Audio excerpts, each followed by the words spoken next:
사랑하는 대학교의 성도 여러분, 2021년 2월 17일 수요일 아침 주님의 이름으로 문안드립니다.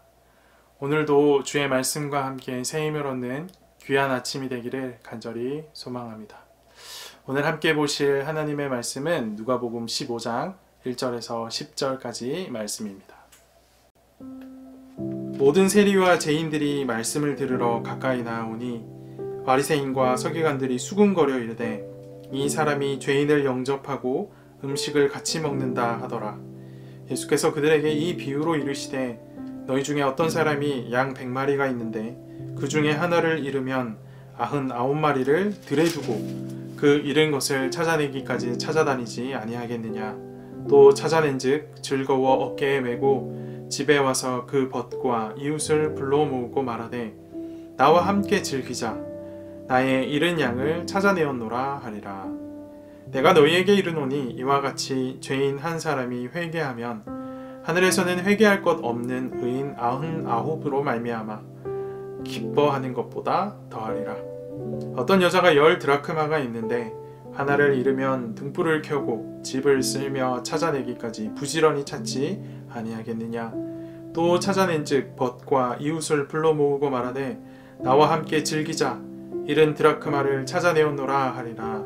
내가 너희에게 이르노니 이와 같이 죄인 한 사람이 회개하면 하나님의 사자들 앞에 기쁨이 되느니라. 아멘. 예수 사랑하심은 거룩하신 말일세. 우리들은 약하나 예수 권세에 많도다.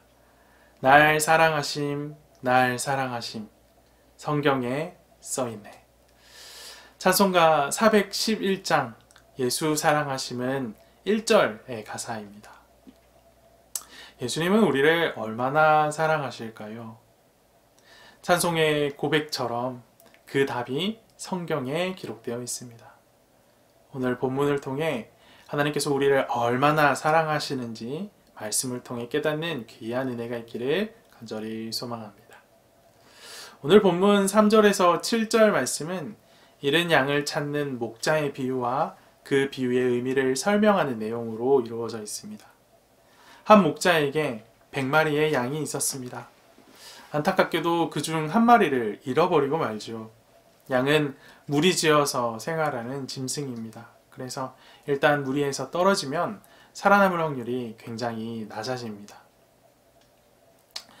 이런 상황을 잘 아는 목자는 99마리의 양 무리를 들에 남겨둔 채 잃은 양 한 마리를 찾아 나섭니다. 한 마리 때문에 99마리를 광야에 둔다. 이건 분명 어리석은 결정이지요. 목자가 수학을 모르는 무식한 사람이라서 이런 결정을 내렸을까요? 아닙니다. 스스로 어리석기를 선택한 것이지요.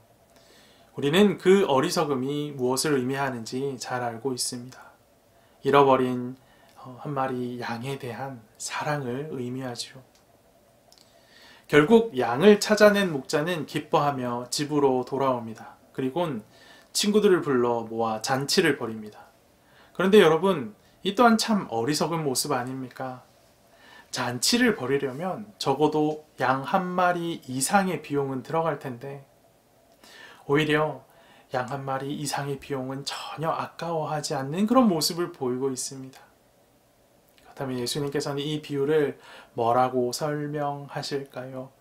그 설명의 내용을 담고 있는 7절 말씀을 보십시오. 내가 너희에게 이르노니 이와 같이 죄인 한 사람이 회개하면 하늘에서는 회개할 것 없는 의인 99으로 말미암아 기뻐하는 것보다 더하리라. 예수님은 죄인을 잃어버린 자다라고 인식하고 계십니다. 바리새인들과 서기관들은 죄인과 세리를 부정한 자들이라고 여기고 굉장히 멀리 했었지요. 하지만 예수님은 죄인을 잃어버린 자로 반드시 찾아야 할 존재로 생각하고 계셨습니다. 그러면 목자가 잃은 양을 찾는 것은 무엇과 같은 것이 되겠습니까? 7절의 설명에 의하면 이는 회개와 같은 것입니다. 그런데 이 회개는 저절로 일어난 일이 아닙니다. 앞선 행동에 대한 결과로 일어난 일이지요. 앞선 행동이 무엇이었습니까? 목자가 잃은 양을 찾아 나서는 일이었습니다. 목자가 계산하지 않는 사랑으로 잃어버린 죄인을 찾아 나섰더니 길을 헤매다 주인을 만난 죄인이 회개하고 돌아온 것입니다. 이처럼 주님은 우리를 계산하지 않는 사랑으로 사랑하십니다. 그래서 나같이 연약하고 하찮은 존재를 되찾는 일에도 온 하늘이 함께 기뻐하도록 하시는 것이지요. 이어지는 본문도 비슷한 상황을 비유로 우리 가운데 보여주고 있습니다. 어떤 여자가 10드라크마 중 하나를 잃어버렸습니다. 당시 팔레스타인의 주택은 창문이 없는 주택이었다고 합니다. 그래서 실내가 굉장히 어두웠다고 하네요.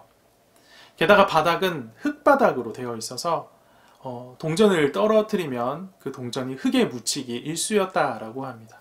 그렇게 되면 어두운 상황에 흙에 묻힌 동전을 찾기가 굉장히 어려웠겠지요.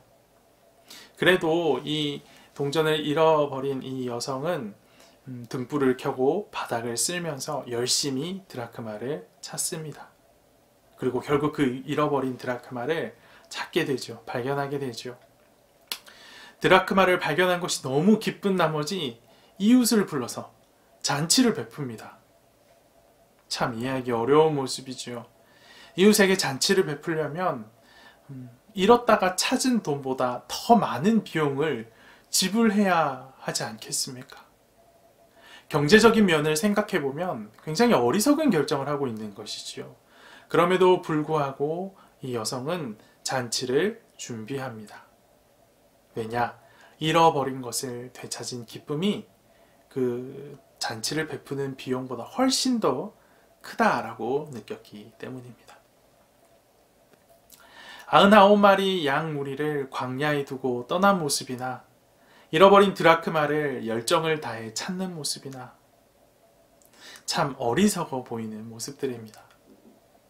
찾은 다음에도 찾은 것의 가치보다 더 많은 비용을 들여서 잔치를 벌입니다. 이 또한 참 어리석어 보입니다. 비유 속 인물들은 경제적인 관념이 부족하거나 수학을 못하는 사람임이 분명합니다. 그렇다면 이 비유의 주인공인 예수님이 수학을 못하시는 분일까요? 세상의 모든 질서를 만드신 분이 수학을 못하신다? 말이 안 됩니다. 예수님은 수학을 못하는 것이 아니라 우리를 사랑하기 때문에 수학을 못하기로 스스로 결단하신 것입니다. 스스로 수학을 포기하신 것입니다. 오늘 말씀의 제목을 수포자 예수님이라고 지었습니다. 수포자, 수학을 포기한 자라는 말의 줄임말입니다. 저는 고등학교 시절 수학을 너무 못해서 수학을 포기한 수포자였습니다. 하지만 예수님은 나를 사랑하셔서 수학을 포기하신 수포자이십니다. 온 천지 만물을 창조하신 분께서 스스로 어리석기를 선택하셨습니다. 감히 비교할 수 없을 만큼 크신 분께서 비교할 수 없을 만큼 큰 사랑으로 우리를 사랑하신 겁니다. 사랑하는 대학교의 성도 여러분, 예수님께서 여러분을 사랑하고 계십니다. 세상은 우리를 작게 보고 하찮게 볼지 몰라도 예수님은 세상 그 무엇보다도 우리를 크고 소중하게 여기십니다. 그 사실이 오늘 본문을 통해 우리 가운데 너무나도 선명하게 보여지고 있습니다. 그러니 여러분, 움츠려든 어깨를 펴십시다. 주의 사랑을 받은 자답게 당당하고 여유 있는 모습으로 세상을 살아가는 대학교의 성도들이 되기를 간절히 소망합니다. 함께 기도합시다.